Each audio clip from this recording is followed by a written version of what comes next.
Hello BookTube. I am here today with a book haul. I needed to purchase a book for this month's 1001 Books to Read Before You Grow Up. I couldn't find it at a library at all, and Booktopia had free shipping and a end of summer book sale. So let's start with the book in question. It is The Family from One End Street by Eve Garnett. I believe this was published in the 30s, I think it is, 1937, and it tells the story of Joe and his wife Rosie. He's a dustman. Basically they have a very large family. They're in London, and I guess a lot of people are, they feel sorry for them. Such a large family, there's not much money, but they get up to lots of shenanigans and they have lots of fun and they have families. So I'm looking forward to delving into this one. Next up is a collection of poems by John Milton. This is selected and introduced by Claire Tomalin. I haven't actually read anything, or I should say I haven't actually completed anything by John Milton.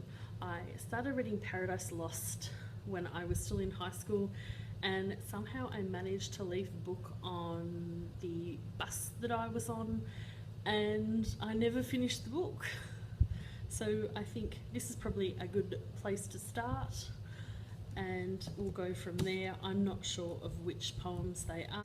So next up we have Silas Marner by George Eliot. This is one of the 1001 Books to Read Before You Die, and it tells the story of Silas, who is wrongly accused of theft, and the story unfolds from there. I don't know a great deal about it, but I am looking forward to reading one of George Eliot's books because I haven't actually read anything by her yet. Next up is, I don't really know at all what this is about. Again, I mentioned the book sale and I kind of just went, yeah, whatever. And it's The Simple Tale of Susan Arcade by Anonymous. There are illustrations. I think this is kind of like an erotic novel sort of thing with, holy Jesus, there's a penis. So this has got illustrations.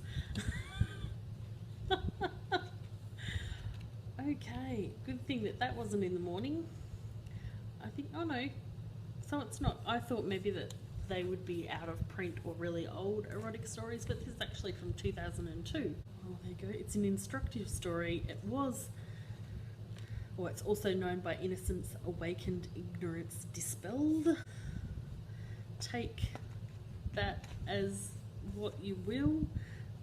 I don't I'm not really sure what I've got myself into there, but I guess I really wish that I could actually show you some of these illustrations because they're a hoot. Probably not the best thing to be showing. Perhaps you could, track down your own copy and check out the illustrations as well. So the next book that we have is The Mysterious Flame of Queen Levana by Umberto Eco. This order was around the same time that news had broken that he'd passed away. This was just one of the ones that's on the 1001 list that I don't own, and I guess it appealed to me the most. This tells a story of, I think his name is Yambo. He's a 60-ish year old rare book dealer in Italy. I didn't actually realise when I purchased it, but throughout the book, I can find one now, there are illustrations and things like that, so I'm not really sure what's the go with that, because beyond sort of the basic blurb, I don't actually really know much at all about this, but I think that I am going to enjoy reading this one. It seems like it's quite interesting, got to do with history, popular culture. I also picked up The Canterville Ghost by Oscar Wilde. This is another one that's on the 1001 lists. I'm sure that I probably could have grabbed this in a larger collection of some of his books, but I don't know. I was just feeling it that day. I also grabbed The Beetle by Richard Marsh. This is apparently sort of a little bit of a forgotten horror classic. I think it was published around the same time as, I want to say Dracula. Yes, if I'd read this first. Published the same year as Bram Stoker's Dracula, and initially it was even more popular than that. Basically, this tells a story of a up-and-coming politician who pretty much has the world at his fingertips. Everything's going fantastic for him until the Beetle arrives from Egypt and sets about wreaking havoc and getting up to all sorts of bad things.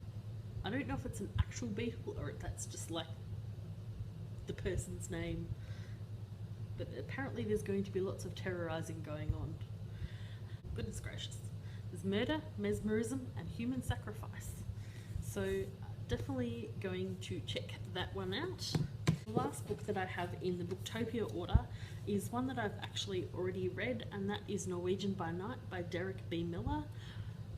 It wasn't until I had put my order in and it was on its way that I remembered that I actually already own a copy of this.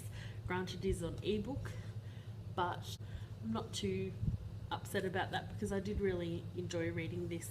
So I will probably give this one a reread, especially since the author hasn't actually written another book yet. Hopefully he gets on that because I very much enjoyed it, and I agree with the times. Stunningly good. I will actually link my review for that below. I also have a couple of other books. These are the ones that I got from the book depository. At least two of them were recommendations by Jen Campbell, so I will start with those ones.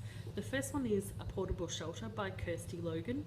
I've actually had this in my room in my pile of books that I sort of brought with me when I moved, and I hadn't unpacked it yet. I'm not quite sure how I managed to do this. This is the collection of 13 short stories. I believe it also has to do with fairy tales. I haven't read anything else by Kirsty Logan. I simply picked it up on the recommendation of Jen Campbell, and also because this is quite a beautiful edition. I got caught up in the book lust. Next up is The Book Collector by Alice Thompson, and it's another one that has to do with fairy tale stories. This is about Violet in Edwardian England, and she ends up being committed to an asylum by her husband. Lastly, we have Jane and the Fox and Me by Fanny Britt and Isabel Arsenault. This is a graphic novel, and I guess a slight retelling of Jane Eyre. This has good and bad reviews on Goodreads, but I decided to give it a go anyway. I guess you could say I am a rather... No, I'm not going to say. No, I'm not going to say that I'm a crappy reader. I haven't managed to read Jane Eyre yet. I'm not going to beat myself up about it. But I'm going to start with this one, and then, who knows, maybe this year I will read Jane Eyre. Okay, that is everything on the book haul. If you've read any of these, please let me know. If you want me to read any in particular so that I can talk about them on here, let me know. Until next time, happy reading and thanks for watching.